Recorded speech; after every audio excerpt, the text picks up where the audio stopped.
हम देख रहे हैं माता पिता व वरिष्ठ नागरिकों का भरण पोषण तथा कल्याण अधिनियम 2007। यह अधिनियम 2007 में बना और एक्ट नंबर 56 है 2007 का, एक्ट नंबर 56।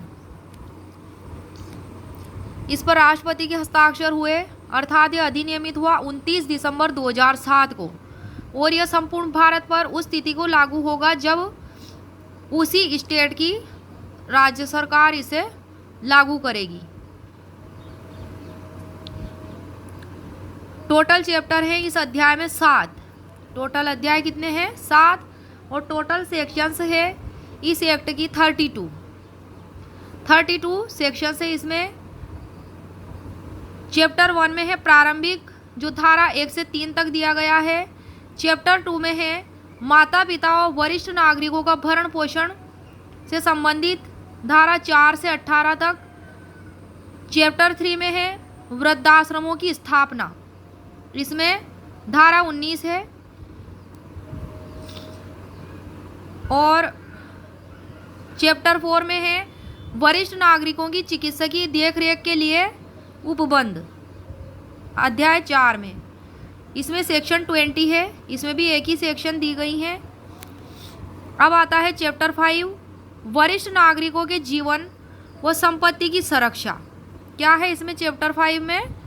वरिष्ठ नागरिकों के जीवन व संपत्ति की सुरक्षा, धारा 21 से 23। क्या है इसमें? धारा 21 से 23। अध्याय 6 में है अपराध व विचारण के लिए प्रक्रिया, धारा 24 से 25। अपराध व विचारण के लिए प्रक्रिया। अध्याय 7 में है प्रकीर्ण, मिसलेनियस, धारा 26 से 32 तक। हम देखेंगे अध्याय 1 प्रारंभिक, जिसकी धारा 1 से 3 तक दी गई है। सेक्शन 1 में है संक्षिप्त नाम विस्तार, लागू और प्रारंभ। और सेक्शन 2 में परिभाषाएं दी गई हैं।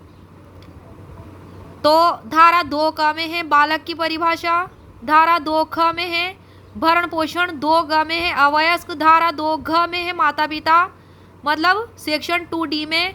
सेक्शन 2E मतलब धारा 2 ग में विहित है, धारा 2 च यानी एप में संपत्ति है, धारा 2 छ यानी कि जी में नातेदार है, धारा 2 ज मतलब एच वरिष्ठ नागरिक है, धारा 2 झ मतलब सेक्शन 2I में राज्य सरकार है। राज्य सरकार अनुच्छेद 239 के अधीन नियुक्त प्रशासक। इसमें क्या होगा? राज्य सरकार क्या करेगी? जो आर्टिकल 239 के तहत जो अधीन है नियुक्त प्रशासक, वो किया जाएगा नियुक्त। और धारा 2 यह मतलब सेक्शन 2J में अधिकरण है, जो सेक्शन 7 में दिया गया है। और सेक्शन 2K, सेक्शन 2T में कल्याण से संबंधित है। अब है धारा 3, इसमें है कि अधिनियम का अध्यारोही प्रभाव होना इस एक्ट का। अध्याय 2 में जो है 15 धाराएं हैं टोटल मिला के। और अध्याय 2 संबंधित है माता पिता और वरिष्ठ नागरिकों का भरण पोषण से। धारा 4 में है माता पिता और वरिष्ठ नागरिकों का भरण पोषण, धारा 5 में भरण पोषण के लिए आवेदन, धारा 6 में अधिकारिता और प्रक्रिया, धारा 7 में भरण पोषण अधिकरण का गठन है। धारा 7 में क्या है? भरण पोषण अधिकरण का गठन।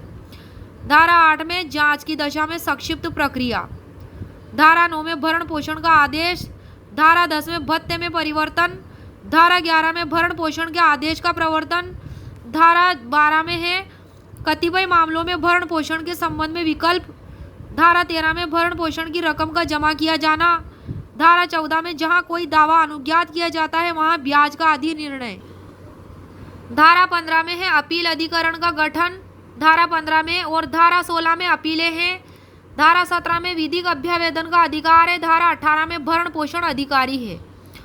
अब है अध्याय 3 में वृद्धाश्रमों की स्थापना। अध्याय 3 में क्या होगी? इसमें होगी वृद्धाश्रमों की स्थापना। इसमें धारा 19 है और धारा 19 का टाइटल भी वृद्धाश्रमों की स्थापना है। अध्याय 4 में है वरिष्ठ नागरिकों की चिकित्सकीय देखरेख के लिए उपबंध, धारा 20 में। और धारा 20 का टाइटल भी वही है, वरिष्ठ नागरिकों के लिए चिकित्सा सहायता।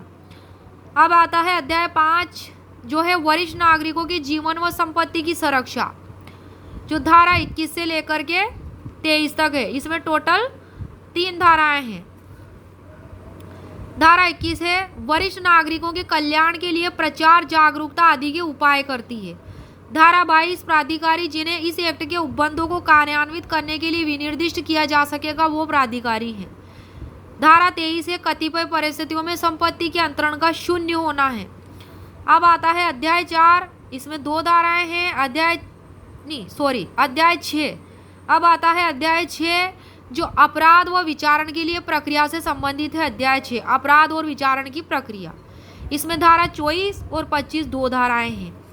धारा 24 क्या बताती है? वरिष्ठ नागरिकों को आरक्षित छोड़ना और उनका परित्याग करना। उनको छोड़ने और परित्याग के बारे में वरिष्ठ नागरिकों के लिए धारा 24 और धारा 25 में अपराधों का संज्ञान लिया जाना। अब आता है लास्ट चैप्टर प्रकीर्ण के बारे में 7। अध्याय 7 जो इस एक्ट का लास्ट चैप्टर है। अध्याय 7 प्रकीर्ण। धारा 26 से 32 इसमें टोटल 7 धाराएं हैं। धारा 26 है अधिकारियों का लोक सेवक होना। धारा 27 है सिविल कोड की अधिकारिता का वर्जन।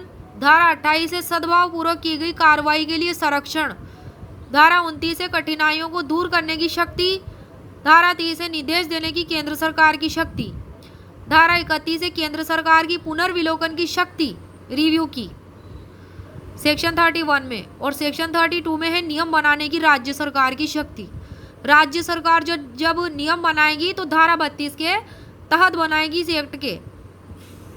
और केंद्र सरकार पुनर्विलोकन रिव्यू करेगी तो वो शक्ति पावर किस में है? सेक्शन 32 में।